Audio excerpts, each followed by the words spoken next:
Hi friends, मैं Ajit Kumar Singh एडिसा classes के YouTube channel पर आप सभी का स्वागत करता हूं। आज हम लोग देखेंगे एसएससीजीएल 2022 में पूछे गए सारे जो क्लोज टेस्ट है, इसका एक सीरीज हम चला रहे हैं जिसमें हम जितने भी क्लोज टेस्ट पूछे गए हैं उन सभी को हम लोग टेकअप करेंगे।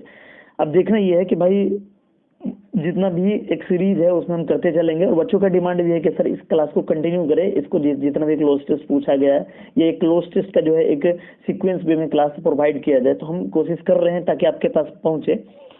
लेकिन आप लोगों से एक बेहद रिक्वेस्ट है कि हमारे चैनल को सब्सक्राइब करिए और जितना दोस्तों से हो सब्सक्राइब करवाइए, शेयर कीजिए, ठीक है। तो आज हम लोग देखते हैं कि जो पहला क्लोज टेस्ट है उसको देखते हैं। भाई पहला क्लोज टेस्ट में देखोगे आज का जो है उसमें लिखा है कि the monastery in Tawang. Monastery का मतलब मठ, इन तवांग। तो ये तो जीएस में क्वेश्चन बन रहा होता है कि भाई तवांग मठ कहाँ है। तो अरुणाचल प्रदेश में एक जगह है तवांग, वहीं पे ये मठ है तवांग मठ। ये बुद्धिज्म से रिलेटेड है। तो उस तरीके से बहुत सारा जीएस में क्वेश्चन बन रहा होता है कि भाई रोमटेक मठ कहाँ है, तो ये भी सिक्किम में है। हेमिस मठ कहाँ है, तो लेह में है। एंचाई मठ कहाँ है, तो गंगटोक में है। उसी तरीके से आपसे पूछता है कि भाई नामग्याल मठ कहाँ है, तो धर्मशाला। ये इंपॉर्टेंट इसीलिए क्योंकि यहीं पर आपका वो क्या नाम है, दलाई मामा सबसे पहली बार यहीं पर आए थे। उसी तरीके से माइंड्रोलिंग मठ पूछता है, तो ये देहरादून में है। तबो मठ कहाँ है, तो हिमाचल प्रदेश में है। एक पूछता है आपसे मथो मठ, जो कि किस नदी के किनारे है, तो सिंधु नदी के हैं। उसी तरीके से पूछता है कि घूम मठ कहाँ है, तो ये पश्चिम बंगाल में है। कुछ इंटरनेशनल जो है मतलब अदर जो भी कंट्री है उससे भी रिलेटेड आपसे पूछ लेता है, जो नेबरिंग कंट्री हमारा है। जैसे आपसे पूछता है कि नाइट मठ जो है वो कहाँ है, तो भूटान में है। हैंगिंग मठ कहाँ है, तो चाइना में है। उसी तरीके से टंग क्लाथ मठ कहाँ है, तो ये म्यांमार में है। लामा टेम्पल कहाँ है, तो चाइना में। तो चलो आज हम लोग थोड़ा सा जीएस का भी क्वेश्चन देख लिए। खैर हमारा जो अभी मकसद है द मोनेस्ट्री इन तवांग, यानी तवांग में जो मठ है उसकी बात चल रहा है कि has recently undergone and bright paintings it walls. चलो भाई अब कहना क्या चाह रहा है, कह रहा है कि भाई मठ जो तवांग में है वो हाल फिलहाल में उसमें क्या हुआ है और उसके दीवारों पर जो बताया जा रहा है कि उसकी दीवारों पर जो ब्राइट पेंटिंग है वो क्या करती है। अब हम लोग भी यहाँ पर ऑप्शन को भी देखना है कि भाई क्या किया जाए। तो आपको यहाँ पर एक शब्द आपको दिखाई दे रहा होगा।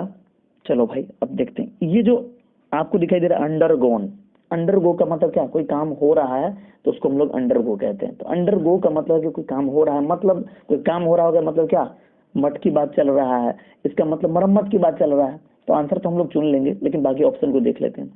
सबसे पहले तो यहाँ पर डेप्रिसिएशन को काटोगे। डेप्रिसिएशन का मतलब क्या होता है, तो मूल्य ह्रास। यहाँ कोई मूल्य ह्रास की बात नहीं है, यहाँ कोई रुपए पैसे की कमी की बात नहीं है, तो कोई मूल्य ह्रास यहाँ पर हुआ ही नहीं, तो डेप्रिसिएशन तो लगा नहीं सकते।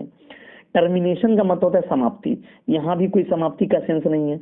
या मामला फंस रहा है कि भाई रीइनोवेशन हो सकता है या रीइनोवेशन या इनोवेशन होगा, तो इसको समझते हैं। तो मठ जो तवांग में है वो हाल फिलहाल में उसमें क्या हुआ है वो पूछा जा रहा है। तो हाल फिलहाल में उसमें क्या हुआ है, रिनोवेशन हुआ है या इनोवेशन हुआ है। सबसे पहले आप देखोगे कि रीइनोवेशन नहीं ले सकते हैं। क्यों भाई, दोनों में अंतर क्या है समझो। इनोवेशन का मतलब होता है नयापन, नव परिवर्तन, यानी एग्जिस्टिंग टेक्नोलॉजी में आप कुछ चेंज कर उपयोगी बना लेते हैं तो उसको कहते हैं कि भाई इनोवेशन है। इनोवेशन का मतलब, तो मैं फिर से बोल रहा हूँ, इनोवेशन का मतलब एग्जिस्टिंग टेक्नोलॉजी में कुछ चेंज करके उपयोगी बना लेना, दैट को उसको बोलते हैं हम लोग क्या, इनोवेशन। जैसे हम लोग एलईडी बल्ब बनाए हैं तो वो हमारा एक इनोवेशन है। तो ऐसा तो कुछ है नहीं। अब देखोगे कि री इनोवेशन ही हमारा आंसर क्यों बनेगा। तो री इनोवेशन का जो बेसिक मतलब है कि किसी मतलब कोई चीज डैमेज है या आउटडेटेड है या ब्रोकन है, तो ये नहीं कहने का मतलब कोई डैमेज चीज या कोई आउटडेटेड चीज या कोई ब्रोकन चीज, उसको अगर पुरानी स्थिति में ठीक करके लाना हो तो उसको हम लोग कहते हैं कि भाई री इनोवेशन। यानी कोई पुरानी चीज है या कोई टूटा हुआ चीज है या कोई डैमेज चीज है, उसको पुरानी अवस्था में लाना, उसको कहते हैं रीइनोवेशन। तो यहाँ पे वही बात कहा जा रहा है कि भाई वो जो मठ है तवांग में वो हाल फिलहाल में जो है उसको जो है मरम्मत करके जो है उसकी पुरानी स्थिति में लाने की बात कर रहा है, इसलिए आंसर आप डी लगाओगे। बाकी हमने बता रखा है यहाँ पर हमने कि भाई इनोवेशन का मतलब क्या होता है, तो ये हमने यहाँ पर बता दिया, बाकी आप यहाँ पे देख लोगे। ठीक, चलो भाई एक और चीज देखना था कि भाई यहाँ पर अंडरगो जो है, इस अंडरगो के कोलोकेशन में क्या आएगा। तो आपको ये ध्यान रखना है कि अंडरगो के कोलोकेशन में अगर चेंज की बात करोगे तो अल्टरेशन आ सकता है, उसका नाउन अंडरगो यहाँ पर आपका जो भी है। तो इस अंडरगो के बाद आपको जो नाउन इस्तेमाल करना था, तो उस नाउन के रूप में अगर चेंज की बात करो, कोई बदलाव की बात करोगे, तो उसमें अल्टरेशन आ सकता है, चेंज आ सकता है, मॉडिफिकेशन आ सकता है, ओवरऑल आ सकता है, रिस्ट्रक्टिंग आ सकता है, रिवीजन आ सकता है, या ट्रांसफॉर्मेशन आ सकता है। तो जब चेंज की बात करोगे तब, अगर उसमें कोई इंप्रूवमेंट या रिपेयर की बात करोगे, तो उसमें देखो कि अभी जो आप देखोगे इसमें रीडेवलपमेंट आ सकता है, रिफिट आ सकता है, मेक ओवर आ सकता है, रीडिजाइन आ सकता है, रिफर्बिशमेंट आ सकता है, या अभी जो आपका एक शब्द है रीइनोवेशन, वो रीइनोवेशन भी यहाँ पर दिख रहा है। तो अंडरगो के कोलोकेशन में जो नाउन आने वाला होगा, जब इंप्रूवमेंट या रिपेयर का सेंस होगा, तो इसमें आप इस तरीके का नाउन इस्तेमाल करोगे। अंडरगो को हम मेडिकल ट्रीटमेंट में भी इस्तेमाल कर रहे होते हैं, उसमें मेडिकल ट्रीटमेंट के सेंस में जब उसका जो नाउन बनेगा, उसमें सर्जरी हो सकता है, ट्रीटमेंट, यानी कोई सर्जरी चल रहा है, कोई ट्रीटमेंट चल रहा है, कोई ऑपरेशन चल रहा है, उस सेंस में भी ले सकते हैं। कभी कभी इस अंडरगो के साथ बैड एक्सपीरियंस वाला भी नाउन हमारा इस्तेमाल हो सकता है, जैसे बोलते हैं undergo crisis, undergo hardship, undergo pain. ये सब ध्यान रखना कि ये सब इसके कोलोकेशन में है, जो आपको बराबर पूछते रहता है। ठीक है दोस्त, चलो भाई, तो देखते हैं अब हमारा जो दूसरा बात है उसको समझते हैं। लिखा कि and bright painting it wall, और ब्राइट पेंटिंग क्या करती है, ये पूछा जा रहा है आपसे कि ये जो ब्राइट पेंटिंग है वो क्या करती है। सबसे पहले तो मेरे दोस्त यहाँ पर एक्सपोज को काटोगे, एक्सपोज नहीं लगा सकते। एक्सपोज का मतलब है कि भाई इसको नेगेटिव सेंस में इस्तेमाल करते हैं। एक्सपोज का मतलब किसी नकारात्मक क्रियाकलाप को पर्दाफाश करना। मान लो कि इस बिल्डिंग में हम कोचिंग चला रहे हैं, तो अच्छी बात है कि हम पढ़ा रहे हैं बच्चों को, लेकिन उसके ऊपर वाले बिल्डिंग में कुछ गलत धंधा हो रहा है, और उस गलत धंधा का भंडाफोड़ हुआ, तो हम कहते हैं कि एक्सपोज हो गया। तो एक्सपोज का जो बेसिक मतलब है कि भाई किसी नकारात्मक क्रियाकलाप का पर्दाफाश होना, तो उसको हम लोग एक्सपोज कैसे कहते हैं। यहाँ पर कोई भी नकारात्मक क्रियाकलाप तो हुआ नहीं है, हम एक्सपोज दे नहीं सकते हैं। रेक्टिफाई आप नहीं दे सकते। रेक्टिफाई के मतलब है कि आपने कोई मिस्टेक किया और उसको ठीक करने की बात करते हैं, तो उसको रेक्टिफाई कहते हैं। शुद्ध रूप में कहें तो भाई रेक्टिफाई का मतलब होता है अशुद्धि को शुद्ध करना, यानी कोई अशुद्ध है उसको शुद्ध करना, डेट को रेक्टिफाई। तो रेक्टिफाई भी यहाँ नहीं आएगा, आपने ऐसा कोई गलती नहीं किया है जिसको ठीक करने की बात है, ऐसा कुछ है नहीं यहाँ पर। अब देखोगे एडोर लिखा है। एडोर का मतलब होता है to like something very much, बहुत ज्यादा पसंद करना, तो उसको बोलते हैं एडोर। तो ये नहीं चलेगा भाई, यहाँ पर एडोर्न लगाइए, एडोर्न चल जाएगा। एडोर्न का मतलब होता है अधिक आकर्षक बनाने के लिए हम जो सजाते हैं, तो वहां पर हम एडोर्न का इस्तेमाल करते हैं। तो यहाँ पर आपको वही बात को देखना था कि भाई ये वॉल पर जो पेंटिंग लगी है, मतलब ये सुंदर बना रही है, हम इसको सजा रहे हैं आकर्षक बनाने के लिए, तो यहाँ पर एडोर्न लगाना ज्यादा अच्छा होगा। आंसर हमारा डी हो जाएगा। चलो दोस्त, बाकी हमने यहाँ पर एक्सपोज, रेक्टिफाई, एडॉन के बारे में बता दिया है, क्योंकि हमने पीछे बता रखा है। तो उसी बात को यहाँ पर आप नोट कर लेंगे, क्योंकि हमारे पास पेन उतना अच्छी नहीं है जो हम लिखे तो आपको दिखेगा, इसीलिए पहले हमको टाइप करना होता है ताकि आपको अच्छे से दिखे, क्योंकि हम पेन से उतना लिख नहीं पाते हैं। तो पिछला कुछ वीडियो ठीक ठाक नहीं रहा, इसीलिए कुछ इंप्रूवमेंट करने की कोशिश करते हैं। ठीक है दोस्त, तो चलो भाई आगे देखो, अगला क्वेश्चन देखोगे। अगला जो कह रहा है आपसे कि dance and ceremonial celebration are held in the dash dash, ऐसा कुछ कह रहा है कि भाई ये जो डांस और सेरेमोनियल सेलिब्रेशन है उसको आयोजित किया गया। कहाँ आयोजित किया गया होगा? सबसे पहले तो भाई मेरे इस जंग कार्ड को काटिए। जंग यार्ड का मतलब क्या? कूड़ा घर। तो कूड़ा घर में आप थोड़े कोई सेलिब्रेशन या डांस वगैरह करवाएंगे, ये तो चलेगा ही नहीं। सीपयार्ड का मतलब होता है कि भाई पोतशाला, जहां पर हम सीप का मरम्मत करवाते हैं, जहां पर हमारा सीप मरम्मत होता है, उसको बोलते हैं सीपयार्ड। तो यहाँ नहीं चलेगा। कई बार आपके एसएससी एग्जाम में पूछ रखा है कि भाई गोवा सीपयार्ड का स्थापना कब हुआ, तो 1957 में। ये भी पूछ लेता है कि गोवा सीपयार्ड का जो है अध्यक्ष बताइए, तो ब्रजेश कुमार है। आपसे ये भी पूछता है कि भाई हिंदुस्तान सीपयार्ड जो है ये कहाँ पे है, तो विशाखापट्टनम में 1941 में इसकी स्थापना किया गया था। और आपसे ये भी पूछता है कि हिंदुस्तान जो सीपयार्ड है इसका जो संस्थापक कौन है, तो बालचंद और हीराचंद ने इसकी स्थापना की थी। एक और आपसे एक क्वेश्चन बन रहा होता है कि भाई मझगांव जो सीपयार्ड है ये कहाँ है, तो मुंबई में है, और इसकी स्थापना 1934 में की गई थी। तो एक थोड़ा सा जीएस का भी हम एक ट्रायल दिया आपको कि भाई देखो ये सब चीज एसएससी के एग्जाम में स्टैटिक पोर्शन में आपसे पूछा जाता है, इसलिए इन चीजों को थोड़ा ध्यान रखोगे। इसमें कोई सीप की बात नहीं चली, किसी मरम्मत की बात नहीं चली, तो सीप का तो चर्चा ही नहीं, तो हम क्यों लगाए? तो सी सिसियाना बंद। अब चर्च यार्ड लगा नहीं सकते हैं, क्योंकि इस पैसेज में कहीं चर्च का चर्चा ही नहीं, तो चर्च यार्ड क्यों लगाए? चलेगा ही नहीं। अब बचा आपके पास कौन सा? तो कोर्टयार्ड का मतलब क्या होता है? तो कोर्टयार्ड का मतलब होता है कि चारों ओर से दीवार हो और कह रहा है कि भाई बिना छत का हो, मतलब ऊपर छत नहीं हो, चारों ओर से दीवार हो। तो इस तरीके के हम लोग जो जगह होता है उसको हम लोग कहते हैं कि कोर्टयार्ड। कोर्टयार्ड का मतलब जो आंगन है, कोई प्रांगण है, उसको बोलते हैं। तो उस आंगन में जो कहा गया है कि डांस और सेरेमोनियल सेलिब्रेशन को आयोजित किया जाता था, ये कह रहा है। तो आंसर हमारा एक हुआ। आगे देखोगे दोस्त, इसी बात को हमने यहाँ पर बता रखा है, बाकी इन सारी चीजों को आप नोट कर लेंगे, ठीक है। चलो दोस्त, अगला क्वेश्चन को देखो। आगे लिखा है the most important of which is held on the night of Buddha Purnima. तो कह रहा है कि भाई मोस्ट इंपोर्टेंट सेरेमनी जो है, जो आयोजित होता है बुद्ध पूर्णिमा को, the full moon. The full moon का मतलब क्या, उसी पूर्णिमा को कहा गया full moon, on which the Buddha was born, यानी बुद्धा का जन्म हुआ। इनलाइटमेंट एंड डाइड, आगे बताया कि भाई मर गया, लेकिन इनलाइटमेंट नाउन है, इसके पहले भी एक वर्ब लगाना है। तो बुद्धा का जन्म हुआ और उन्होंने क्या किया होगा। तो इनलाइटमेंट का मतलब होता है कि भाई ज्ञान, तो उन्होंने ज्ञान की प्राप्ति किया। अब उसके बाद मरने की बात है, तो उस बीच में ज्ञान की प्राप्ति की बात है। तो प्राप्त करने के लिए आपको क्या लगाना है, ये देखना पड़ेगा। सबसे पहले भाई उनको जो ज्ञान कोई किसी ने ट्रांसफर नहीं किया था। ऐसा नहीं था कि पटना यूनिवर्सिटी में कोई प्रोफेसर पढ़ाने गया था उनको, तो आपको भी मालूम है कि पेड़ के नीचे बैठे थे और वहां पर उनकी ज्ञान की प्राप्ति हुई थी। तो ऐसा नहीं कि उसमें कोई ट्रांसफर कर दिया था, तो ये तो लगा नहीं सकते, ये तो चलेगा नहीं। रिसीव का मतलब होता है किसी के माध्यम से प्राप्त करना, उसको कहते हैं रिसीव। तो उन्होंने किसी के माध्यम से प्राप्त नहीं किया था, ये भी नहीं लगा सकते। डिस्प्ले मतलब प्रदर्शित करना, वो भी नहीं। अगर कुछ मेहनत करके पाते हैं हम, तो उसको अटेन करते हैं। अटेन का मतलब मेहनत करके कुछ पाना, उसको कहते हैं कि अटेन। और ये उनकी जो है मेहनत था, उनकी तपस्या था, और उसी वजह से उनके ज्ञान की प्राप्ति हुई थी, इसीलिए यहाँ पर लगाना पड़ेगा अटेन। आंसर हमारा हो जाएगा इनलाइटमेंट, आंसर हो जाएगा नंबर 4, ठीक है दोस्त। बाकी हम इन्हीं चीजों को यहाँ पर हमने बताया कि भाई अटेन का एक्चुअल मतलब क्या है। तो हमने वही बताया कि भाई a lot of effort के बाद आप किसी को अचीव करते हैं, उसी को हम लोग अटेन कहते हैं। क्लियर है दोस्त, आगे देखो। आगे लिखा है कि to reach Tawang you drive to 12 hour from Assam Tezpur town. इन तेजपुर टाउन से बताया जा रहा है कि भाई तवांग मठ पहुंचने के लिए आपको 12 घंटा लगेगा। A major Indian forces base, वहां पर एक बेस भी है। The best season the visitor can choose for coming to Tawang is September to November, ऐसा कुछ लिखा है। यानी जो बेस्ट सीजन है, कह रहा है कि भाई जो बेस्ट सीजन है जो विजिटर चूज कर सकते हैं तवांग में आने के लिए, सितंबर से नवंबर के बीच में।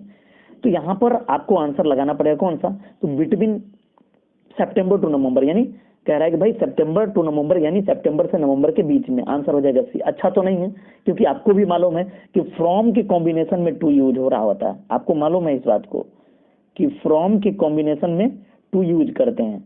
और ये भी मालूम है कि भाई अगर बिटवीन है तो बिटवीन के कॉम्बिनेशन में हम लोग एंड यूज करते हैं। खैर हमको वहां से मतलब नहीं है, हमको एक सेंस के आधार पर यहाँ पर भरना था, इसीलिए बिटवीन लोगे। भाई बिसाइड नहीं लगा सकते, बिसाइड का मतलब के बगल में, तो यहाँ कोई बगल की बात तो है नहीं। अमोंग भी नहीं दे सकते, अबाउट भी नहीं दे सकते हैं। चलो दोस्त देखते हैं फिर नेक्स्ट क्लोज टेस्ट, जो हमारा अगला क्लोज टेस्ट है उसको देखते हैं। चलो भाई, इस क्लोज टेस्ट को एक रफली अगर आप रीड करोगे तो इसमें पता चलेगा कि भाई इक्वालिटी और इनइक्वालिटी की बात कर रहा है, वो भी मैन और वोमेन में, इस तरीके की बात है। खैर हम लोगों को इस चीजों को देखते हुए चलना है। लिखा है कि women bone their present status through and sacrifice rather than through men's kindness. कह रहा है कि भाई औरतों ने जो अपना स्टेटस पाया है आज के दौर में, सेक्रीफाइस और किसकी वजह से। फिर आगे बता रखा है कि rather than through men's kindness. तो कहा कि भाई बल्कि उसकी वजह से नहीं, आदमियों की काइंडनेस की वजह से नहीं, कह रहा है कि आदमियों की दया की वजह से नहीं। तो औरतों ने अपना स्टेटस पाया है आज के दौर में, सेक्रीफाइस और किसकी वजह से वो आपको भरना है यहाँ पे, बल्कि उस वजह से नहीं कि आदमियों ने उस पर रहम किया है, आदमियों ने उस पर दया दिखाया है, ऐसा कुछ सेंस है। खैर आपको यहाँ पर भरना है कि क्या भरा जाए।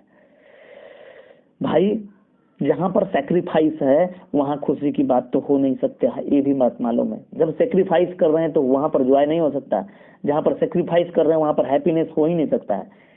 डिग्निटी जो लेगा, डिग्निटी का मतलब होता है मर्यादा, गरिमा। इसका एक मतलब और होता है शांत और गंभीर आचरण के लिए भी हम लोग डिग्निटी का इस्तेमाल करते हैं, तो ये भी नहीं आएगा। साफ शब्दों में पता चल रहा है कि औरतों ने जो अपना स्टेटस पाया है आज के दौर में, तो वो आपको मालूम है कि सेक्रीफाइस और स्ट्रगल से पाया है, सेक्रीफाइस और स्ट्रगल से पाया है। इसलिए हमारा आंसर हो जाए कौन सा, तो यहाँ पर हमारा आंसर बन रहा है नंबर कौन सा दोस्त, पहले इसको हम मिटा लेते हैं भाई, गड़बड़ हो गया था। ठीक, तो औरतों ने जो अपना स्टेटस पाया है आज के दौर में सेक्रीफाइस और स्ट्रगल की वजह से, ना कि लोगों ने, आदमियों ने उस पर रहम किया है, दया दिखाया, ऐसा कुछ कहना चाह रहा है। तो हम यहाँ पर आंसर बना लेंगे किसको, स्ट्रगल को। दूसरी बातों को समझे, दूसरी बातों को क्या समझना था कि भाई आपको स्ट्रगल का कॉम्बिनेशन भी ध्यान रखना है कि struggle and success, struggle and strength, struggle and sacrifice, struggle and hard work, एक कॉम्बिनेशन है जिसके सेंस में आ रहा होता है। तो खैर हमने इसको भर दिया है, स्ट्रगल हमारा आंसर हुआ। बाकी हमने यहाँ पर बता रखा है कि भाई स्ट्रगल जो है, इस स्ट्रगल के कॉम्बिनेशन में जो नाउन हमारा बनेगा, तो struggle and sacrifice, struggle and success, struggle and strength, struggle and hard work, ये बन सकता है। डिग्निटी के बारे में तो बताया कि एक मतलब होता है कि भाई गरिमा, मर्यादा, और एक मतलब होता है गंभीर आचरण। दो सेंस में हम इसका इस्तेमाल कर रहे होते हैं। खैर दूसरा पे आइए, women and their supporter, women and their supporter have fought and in some places continue to fight for their same right, ऐसा कुछ कह रहा है।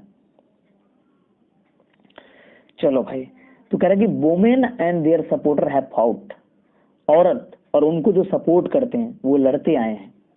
आगे कह रहा है कि and in some places continue to fight for the same right, और अभी भी कुछ जगहों पर लड़ रहे हैं इन्हीं सेम राइट के लिए जैसे कि मर्दों को मिला है, ऐसा कुछ कह रहा है। तो यहाँ तो एज का मतलब जैसा कि, तो कहा कि भाई आज भी, अभी भी कुछ जगहों पर वो लड़ रहे हैं उन्हीं सेम राइट के लिए जैसा कि किसको मिला है। तो आपको भी पता चल रहा है किसको मिला है। एवरीवन कर दोगे तो गड़बड़ हो जाएगा दोस्त। एवरीवन का मतलब होता है कि उसमें मेन और वुमेन दोनों आ जाएगा, तो चलेगा नहीं। यूनिवर्सल का मतलब है कि सब आ जाएगा, पॉलिटिशियन भी नहीं होगा। यहाँ पर क्या देनोगे, तो यहाँ पर मेन देना पड़ेगा। तो जैसा मर्दों को मिला है वैसा औरतों को मिलना चाहिए इस राइट के लिए, और आज भी लड़ रहे हैं, अभी भी लड़ रहे हैं, ऐसा कुछ सेंस है। आंसर हमारा हो जाएगा मेन। ठीक है दोस्त, आगे देखोगे, आगे देखोगे,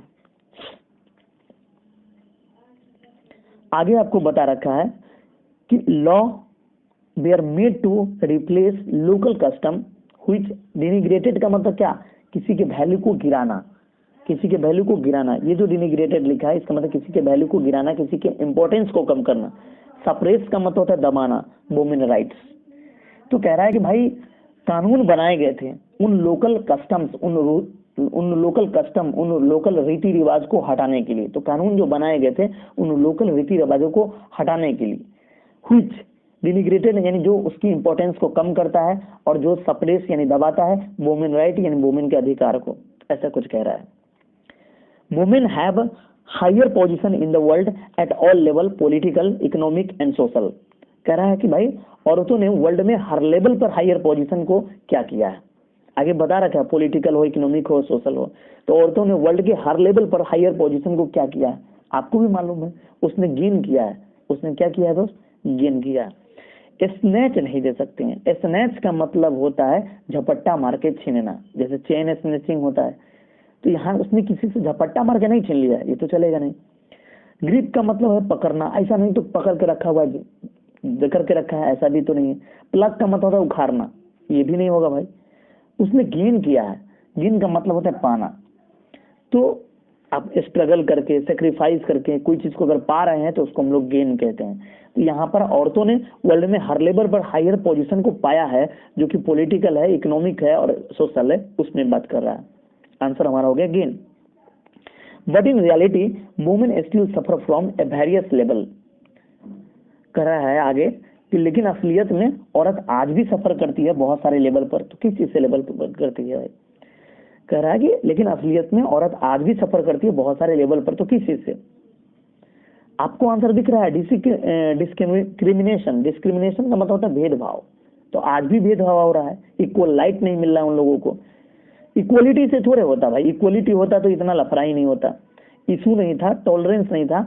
यहाँ डिस्क्रिमिनेशन देना पड़ेगा कि भाई आज भी जो है लेकिन असलियत में औरत आज भी सफर कर रही है, आज भी ग्रस्त है बहुत सारे लेवल पर भेदभाव से किया जा रहा है कि लड़का नहीं लड़की है, ऐसे है। तो इन एडिशन कहाँ पे तो भाई, अच्छा, for example women work more and earn less than main. कह रहा है कि भाई काम तो, एग्जाम्पल उदाहरण में बताया कि वोमेन वर्क मोर, काम ज्यादा करती है, अर्न लेस देन मेन, तो बोला कि महिला काम ज्यादा करती है लेकिन ये जो है मेन से कम कमाती है, उसकी तुलना में कम कमाती है। In addition to that the majority of the world poor and illiterate are women, ऐसा कुछ कह रहा है। तो इन सब के बावजूद वर्ल्ड की मेजोरिटी ऑफ पॉपुलेशन जो है वुमन है, जो कि अनपढ़ है। इन सब के बावजूद वर्ल्ड की जो मेजोरिटी ऑफ पॉपुलेशन वुमेन है जो है वो अनपढ़ है। आगे लिखा है the road to real is still long, तो असल रास्ता वो अभी भी लंबा है। किस चीज का भाई, इक्वलिटी का। तो इक्वलिटी का जो असल रास्ता है वो अभी भी बहुत लंबा है, ये कह रहा है। एलिजिबिलिटी का मतलब योग्यता ही, इसी की बात है, मैच्योरिटी नहीं। प्रोबेबिलिटी का मतलब संभावना। आंसर देना पड़ेगा नंबर कौन सा, तो नंबर देना पड़ेगा सी। क्लियर है दोस्त, बाकी हमने यहाँ पर बता रखा है। चलो भाई अगला देखते हैं।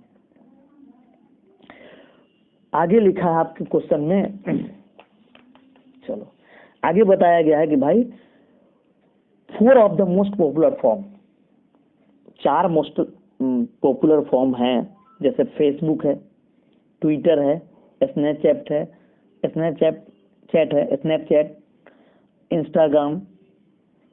इंस्टाग्राम है, ऑफ सोशल मीडिया। तो कह रहे हैं कि भाई सोशल मीडिया का जो है ये 4 पॉपुलर फॉर्म है, फेसबुक है, ट्विटर है, स्नैपचैट है और इंस्टाग्राम है। आपसे पूछता है कि फेसबुक का कब स्थापना किया गया, 2004 में। ट्विटर कब हुआ भाई, 2006। इसका अध्यक्ष आपसे पूछे तो डोरसी है।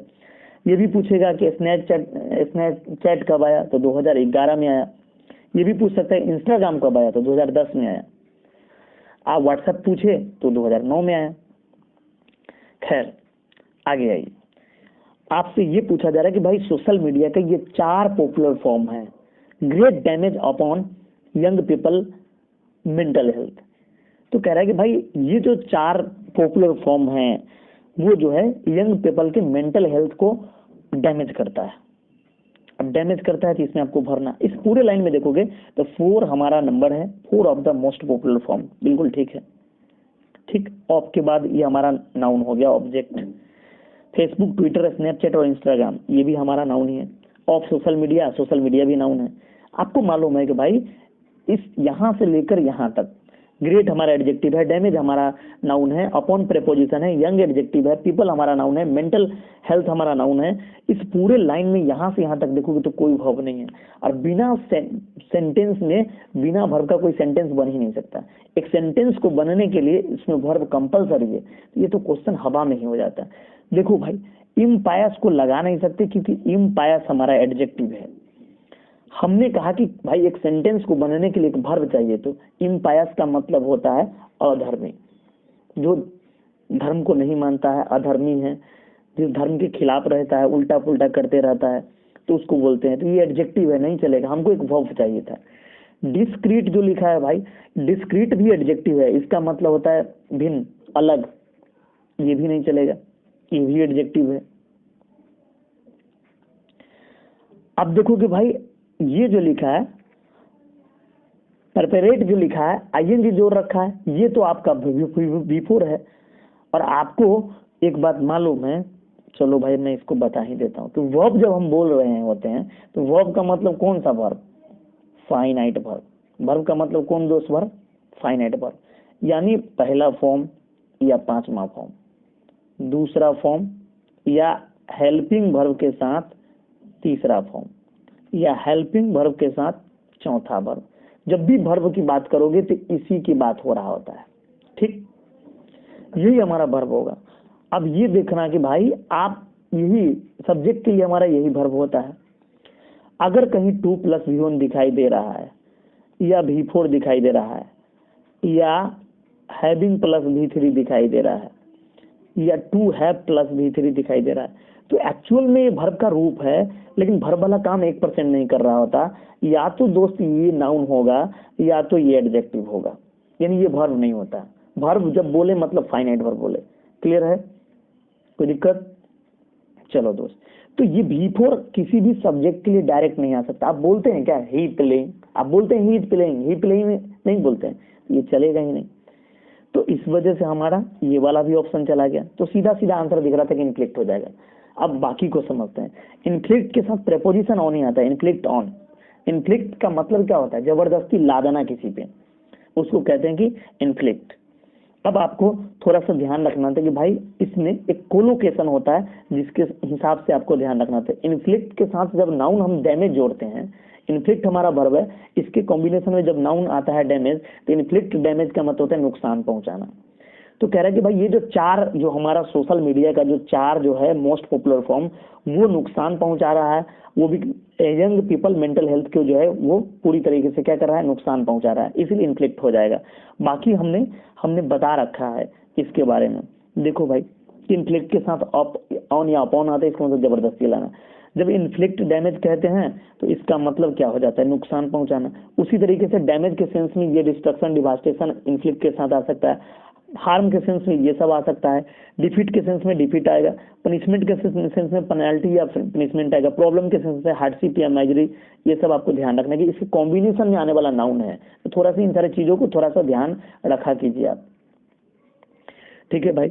बाकी एक बच गया था कि परपेट्रेट क्यों नहीं लगा सकते। इसका मतलब ये होता है कि कोई अपराध को करना या कोई गलत काम को करना, इसीलिए कमिट क्राइम, तो या कोई गलती करना या कोई अपराध करना, उसके लिए वह बात आता है, तो ये लगा ही नहीं सकते। इसके कोलोकेशन में या तो क्राइम होगा, आपको ध्यान रखना है कि इसके कोलोकेशन में क्राइम होगा, फ्रॉड होगा, ये मस्कर का मतलब बड़े स्तर पर हत्याकांड। इस डिस्क्रीट का मतलब हमने बताया है कि अलग होता है, सेपरेट, लेकिन उसमें डबल ही आ जाता है तो इसका मतलब सावधान सतर्क। इम्पोइस का मतलब अधर्मी हमने बता दिया है, बाकी चीजों को आप नोट कर लेंगे। चलो भाई आगे देखोगे, आगे लिख रहा है कि फोर आगे क्या लिखा है भाई, these four platform have a negative effect. कह रहा है कि ये जो चार प्लेटफॉर्म जो है उसके पास एक नेगेटिव इफेक्ट है, बिकॉज क्योंकि they can children's and young people's body image version bullying, sleep problem, anxiety, depression, long loneliness. तो कहा कि भाई वे क्या कर सकते हैं, ये पूछा जा रहा है। तो आगे आपको दे रखा है कि बहुत सारा जो है फाइंडिंग्स दे रखा है आपको, कि बहुत सारा फाइंडिंग्स है जिसमें बताया कि भाई लॉन्गलेसनेस है, अकेलापन है, डिप्रेशन है, एंजाइटी है, स्लीप प्रॉब्लम है। तो इस तरीके का जो है फाइंडिंग दे रखा है। तो इस फाइंडिंग को वे क्या करते हैं, ये पूछा जाएगा कि भाई इस तरीके का जो एंजाइटी है, डिप्रेशन है, अकेलापन है, इसको वो क्या करेगा। तो ये स्वाभाविक बात है कि जो सोशल मीडिया का जो चार्ज प्लेटफॉर्म है, ये सब चीजों को वो क्या करता है, कमाता है या बढ़ाता है। सबसे पहले मेरे दोस्त अब दो ऑप्शन को छांट लीजिए, मिटिगेट को और इसको देखो, मिटिगेट और एलिवेट, ये दोनों का मतलब होता है कि दुख या पीड़ा को कम करना। ये दोनों सिमिलर वर्ड है, दोनों का मतलब होता है कम करना। एलिवेट का मतलब दुख या पीड़ा को कम करना, मिटिगेट का भी मतलब होता है किसी प्रॉब्लम को कम करना। तो ये कम करना है। और ये जो चार प्लेटफॉर्म है इसका एक नेगेटिव इफेक्ट है कि भाई ये सब जो बीमारी जो दिखाई दे रहा है, ये जो फाइंडिंग है जो कि बताया कि डिप्रेशन है, एंजाइटी है, ये सब स्लीप प्रॉब्लम है, ये सबको बढ़ाएगा। इसलिए ये दो ऑप्शन तो चलेगा ही नहीं। इफेक्टुएट का मतलब होता है किसी चीज को लागू करना, तो ये भी नहीं चलेगा। यहाँ एक्जिवरेट लगाना पड़ेगा। एक्जिवरेट का मतलब होता है कि एक्जिवरेट का मतलब होता है किसी चीज को, कोई समस्या को बढ़ा देना, कोई बीमारी को बढ़ा देना, किसी समस्या को बढ़ा देना। To make something worse specially a disease या प्रॉब्लम, तो किसी समस्या या बीमारी को बढ़ा देना तो एक्जिवरेट कहते हैं। तो यहाँ एक समस्या है जो कि आपको बताया कि इस तरीके का डिप्रेशन हो गया, एंजाइटी हो गया, स्लीप प्रॉब्लम हो गया, तो इस तरीके का बीमारी या इस तरीके का जो समस्या है इसको वो बढ़ा देगा। आंसर हो जाएगा हमारा सी। आगे देखो दोस्त, द फाइंडिंग जो ऊपर अभी जो आपने देखा है कि डिप्रेशन, स्लीप प्रॉब्लम, एंजाइटी, ये हमारा फाइंडिंग है। ये जो फाइंडिंग है फॉलो करती है growing among politician, health body, doctor, parents about young people suffering harms. तो कह रहा है कि भाई ये जो यंग लोग जो ग्रसित हो रहे हैं उसके बारे में डॉक्टर है, पेरेंट है, पॉलिटिशियन है, उसके बीच में ये क्या हो रहा होगा, क्या बढ़ रहा है, चिंता बढ़ रहा है। तो कंसर्न गोइंग हो जाएगा। कंसर्न गोइंग का मतलब होता है ये बढ़ता हुआ चिंता। तो ये जो बढ़ता हुआ जो चिंता है, जो ये फाइंडिंग जो पाया गया, एंजाइटी, स्लीपनेस या डिप्रेशन, ये जो फाइंडिंग है ये जो है इसको फॉलो करती है और बोल रहा है कि ग्रोइंग कंसर्न, ये बढ़ता हुआ जो चिंता है पॉलिटिशियनों के बीच में, डॉक्टरों के बीच में, पेरेंट्स के बीच में कि भाई यंग पीपल के जो है वो सफर हो रहे हैं, ग्रसित हो रहे हैं। तो आंसर यहाँ पर कंसर्न हो जाएगा। क्लियर है दोस्त? पॉइस का मतलब होता है स्टाइलिश मैनर, स्टाइलिश मैनर तो ये नहीं चलेगा। विडल का मतलब लगाम, पट्टे, घोड़ा का जो लगाम होता है, पट्टा होता है उसको बोलते हैं, तो ये भी नहीं चलेगा। कॉन्सेंट्रेट का मतलब होता है एंजाइटी, तो ये भी नहीं दोगे। यहाँ पर ग्रोइंग कंसर्न, बढ़ती हुई चिंता, बढ़ती हुई परवाह, आंसर हो जाएगा नंबर ए। क्लियर है दोस्त? चलो भाई, बता दिया हमने ये सब, आप उसको नोट कर लोगे। आगे देखो, आगे कह रहा है कि cyber bullying and social media feeling of self loathing and leading them to commit suicide, ये नहीं कह रहा है। चलो भाई, तो कह रहा है, कहाँ चला गया, दिख तो नहीं रहा है। अच्छा, सोशल मीडिया, यहाँ से भरना है कि social media feeling of self loathing का मतलब क्या, खुद को कोसना, and leading them to commit suicide, यानी सुसाइड की तरफ ले जाना, सुसाइड की तरफ अग्रसर करना उसको कहते हैं। तो खुद को कोसना और सुसाइड की तरफ ले जाना, ये सोशल मीडिया जो है वो जो है फीलिंग को क्या करता है, स्वाभाविक बात है, उसको रीइंफोर्सिंग करता है। उसको क्या करता है कि भाई किसी चीज की मौजूदगी को बढ़ावा देना, बल देना, उसको कहते हैं रीइंफोर्सिंग। तो रीइंफोर्सिंग का मतलब होता है किसी चीज को बढ़ावा देना, बल देना। तो स्वाभाविक ही बात है कि ये जो सोशल मीडिया है इस तरीके के फीलिंग्स को जो है, जो अपने को कोसना, सुसाइड की तरफ ले जाना, इसको बढ़ावा देगा। एसेंचुएट नहीं लगा सकते हैं, एसेंचुएट जो लिखा है, एसेंचुएट का ये मतलब होता है मस्कारा लगाना, इसका भी मतलब बढ़ावा देना, लेकिन पॉजिटिव सेंस में, ये ध्यान रखोगे, नेगेटिव सेंस नहीं है। एसेंटुएट का मतलब होता है मस्कारा लगाना, ये पॉजिटिव सेंस देगा। कहने का मतलब आंख तो सुंदर है, उसमें काजल लगा लीजिए, थोड़ा सा लिप ग्लॉस लगा लीजिए, फलाना चिलाना लगा लीजिए, और ये सब लगाने के बाद जो सुंदरता बढ़ जाता है। तो इस तरीके की चीजों को बढ़ाना, मस्करा लगाना, तो उसको हम लोग कहते हैं कि एसेंटुएट। ये भी नहीं दोगे। आर्गुमेंट का मतलब होता है कि to increase the amount, value, size, यानी किसी की मात्रा, आकार में बढ़ाना, तो उसके लिए आर्गुमेंट चलेगा, तो ये नहीं चलेगा। एबिंग का मतलब क्या, एब का मतलब होता है कम होना, समुद्र का जो लहर वो कम हो जाता है, पानी का नीचे आना, तो उसको भी कहते हैं कि एब है, एब है। या किसी की ख्याति में कमी आ गई है, किसी की प्रसिद्धि में कमी आ गई, तो उसको भी एब कहते हैं, ये भी नहीं चलेगा। तो आंसर हमारा यहाँ पर क्या हो जाएगा, रीइंफोर्सिंग हो जाएगा। और आपको सीधा सीधा कर लेना, तक उसी सेंटेंस में आप एक बार देखने की कोशिश करो कि भाई यहाँ जो नाउन है, इस नाउन के पहले आपने ग्रोइंग भरा है, स्वाभाविक बात है कि ग्रोइंग भरा है, बिफोर भरा है। तो यहाँ भी आप देखो कि फीलिंग नाउन है, इस फीलिंग के पहले आपको क्या लगाना था, बिफोर लगाना था। तो यहाँ पर सीधा सीधा आंसर हमारा रीइंफोर्सिंग हो जाएगा, नंबर 4 आंसर हो जाएगा ए। क्लियर है दोस्त? तो हमने यहाँ पर बाकी को बता रखा है कि इसका मतलब क्या होता है, इसी को ध्यान रख लेंगे। आगे देखो, आगे कह रहा है हो गया बाकी जो वहाँ का जो साइकिलिस्ट है उसका जो क्या नाम है, कह रहा है कि दीज फाइंडिंग, ये जो फाइंडिंग है, mental tension, anxiety, depression, they are too simplistic. कह रहा है कि भाई ये जो फाइंडिंग है बहुत ही सिंपल था, and they blame social media, कहा कि बहुत ही सिंपल है और आप जो है बेवजह सोशल मीडिया को कोस रहे हैं, ऐसा कुछ रहे हैं कि ये जो फाइंडिंग है बहुत ही सिंपल है, मतलब आपने इसको एलोबरेट नहीं किया, कोरिलेट नहीं किया, मतलब आपको जो है ये बिना मतलब के अनुचित तरीके से आप जो है ब्लेम कर रहे हैं सोशल मीडिया को, ऐसा कह रहा है। और कम, तो सबसे पहले आपको ध्यान रखना कि ब्लेम्ड हमारा वर्ब है, किसी भी वर्ब की डिफाइन करने वाला शब्द एडवर्ब होगा। तो वर्ब को में ऐड करते हैं कुछ, तो उसके लिए एडवर्ब चाहिए। आउटलैंडिश का मतलब होता है क्या, वेरी स्ट्रेंज, बहुत ही अजीब गरीब होता, आउटलैंडिश कहते हैं। ये एडजेक्टिव है दोस्त, नहीं आएगा क्योंकि किसी भी वर्ब के पहले एडवर्ब आता है। लेस्टिमेटली का मतलब होता है बहुत ही सही तरीके से, लॉ के अकॉर्डिंग, ये भी नहीं चलेगा। अब आपको यहाँ पर देखना है कि क्या लगाओगे। इम्पार्शियली का मतलब होता है, इम्पार्शियल का मतलब होता है बिना भेद कर भाव के, न्यूट्रल जिसको कहते हैं, तो ये भी नहीं चलेगा, न्यूट्रल नहीं। अनफेयरली का मतलब होता है अनुचित तरीके से, तो ये सोशल मीडिया को ब्लेम करते हैं, कैसे करते हैं, तो अनुचित तरीके से ब्लेम कर रहे हैं, क्योंकि पीछे उसने राइटर बताया है कि भाई बहुत ही सिंपल है। जब बहुत ही सिंपल था तो ये बेवजह जो है सोशल मीडिया को क्या कर रहे हैं, वो ब्लेम कर रहे हैं। ठीक, और आगे हमने इसके कोलोकेशन में बता रखा है कि अनफेयरली के जो है इसके कोलोकेशन में आने वाला शब्द क्या होगा, तो ब्लेम होगा। तो अनफेयरली ब्लेम जब हम कहते हैं इसका मतलब होता है गलत ठहराना। तो यहाँ पर है कि दे अनफेयरली ब्लेम, यानी आप जो है क्या कर रहे हैं, आप गलत ठहरा रहे हैं सोशल मीडिया को। तो अनफेयरली के कॉम्बिनेशन में आने वाला जो वर्ब होगा यही में से कोई एक होगा, आपको ध्यान रखना है। ठीक, बाकी को हमने बता दिया है। क्लियर है दोस्त? तो आज की सेवा यहीं तक। अगर आपको वीडियो अच्छा लगता है तो लाइक कीजिए, सब्सक्राइब कीजिए, कमेंट कीजिए, और जितना कमेंट मिलेगा उस चीजों को हम समझेंगे कि आपके साथ परेशानी क्या है, दिक्कत क्या है।